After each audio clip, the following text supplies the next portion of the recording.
Shaun, you designed this home a number of years ago and it's beautifully done. Can you tell us a little bit about it and your experience with it? This is a very special home for a couple of reasons. The one is it is one of our first houses in Paddington. It is also for repeat clients, so we had a wonderful experience of working with them and learning about them and how to work with them. And we're given an enormously free brief. So, you know, when you mix that sort of fusion, you get a house that's put together in the way that it's conceived.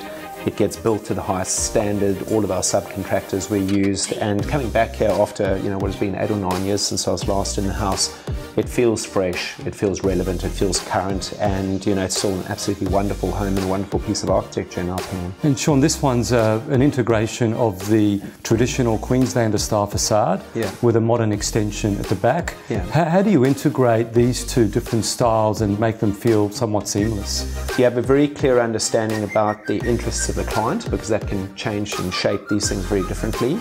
But then also try to have a very clear vision about how these things work and look long term. Once again, I think there is a temptation for people to get theatrical about architecture and to kind of get willful and very playful, which is fine.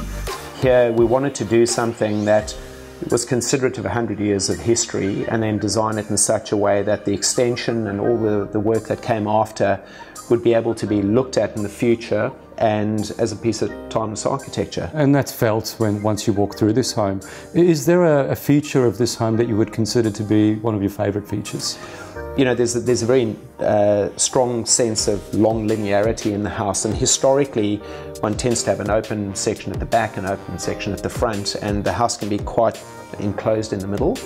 Whereas here, because we're elevated in the way the site falls down, you've got a beautiful opening to the east, and that opens up to, you know, lovely natural light, and there's a sense of openness and transparency in the key living spaces.